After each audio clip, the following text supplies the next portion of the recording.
Hello అండి, అందరికీ నమస్కారం. వెల్కమ్ టు చిన్నారి వంటిల్లు. ఈరోజు మేము బ్రెడ్ బోండా ప్రిపేర్ చేస్తున్నాము. సో దానికి కావాల్సినవి బ్రెడ్ తీసుకున్నాము, అలాగే కొన్ని ఆలు బాయిల్ చేసి పీల్ చేసి పెట్టుకున్నాము. దాంతోపాటు ఆనియన్, కరివేపాకు, ఆవాలు, జీలకర్ర, టేస్ట్కి సరిపడా సాల్ట్, కొన్ని పచ్చిమిర్చి, ఇంకా కొంచెం పసుపు. సో దీని ప్రాసెస్ ఏంటో చూద్దాము.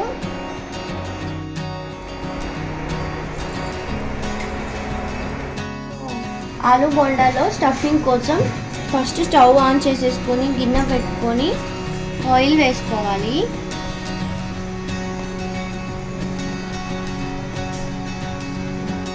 సో ఆయిల్ వేడయ్యాక కొంచెం జీలకర్ర, కొన్ని ఆవాలు, చిన్నగా చాప్ చేసి పెట్టుకున్న మిర్చి వేసుకోవాలి. సో మిర్చి కొంచెం ఫ్రై అయ్యాక ఆనియన్ కూడా వేసుకొని ఫ్రై చేసుకోవాలి.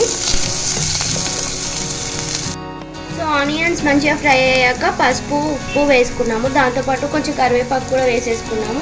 ఇప్పుడు దాంట్లోకి మనం ఆల్రెడీ బాయిల్ చేసి పెట్టుకున్న ఆలు ఉంది కదండి, అది స్మాష్ చేసి యాడ్ చేసేసుకోవాలి. మంచిగా మిక్స్ చేసేసుకోవాలి. స్మాష్ చేసి పక్కన పెట్టుకున్న తర్వాత ఇలా బాల్స్ చేసుకోవాలి.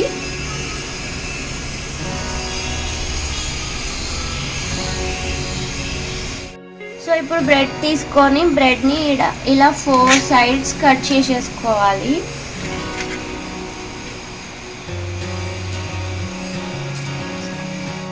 అవి కూడా ఇలాగే 4 సైడ్స్ కట్ చేసి పెట్టుకోవాలి.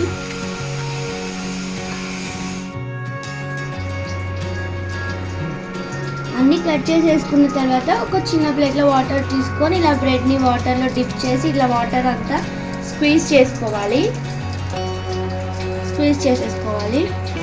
ఇప్పుడు మనం ఆల్రెడీ ప్రిపేర్ చేసుకున్న బాల్ ఉంది కదా, అది అందులో పెట్టేసుకొని మొత్తం దాన్ని క్లోజ్ చేసేయాలి బ్రెడ్తో.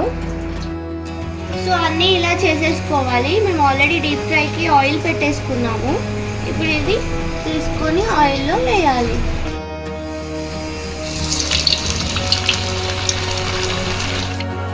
సో ఇలా మొత్తం గోల్డెన్ బ్రౌన్ వచ్చేంత వరకు గోలిచ్చేసుకొని తీసేసుకోవాలి. మిగతావన్నీ కూడా ఇలాగే రోస్ట్ చేసుకోవాలి. సో ఆలు బోండా రెడీ అయిపోయిందండి. ఇలాగే తినొచ్చు, లేదంటే సాస్తో కూడా తినొచ్చు. మీరు కూడా ట్రై చేయండి, టేస్ట్ చాలా బాగుంది. మేము ట్రై చేసాము. మీకు కనుక ఈ వీడియో నచ్చితే లైక్ చేయండి, షేర్ చేయండి, కామెంట్ చేయండి. అలాగే నా ఛానల్ని సబ్స్క్రైబ్ కూడా చేసుకోండి. థ్యాంక్ యూ అండి. థ్యాంక్ యూ ఫర్ వాచింగ్ చిన్నారి వంటిల్లు.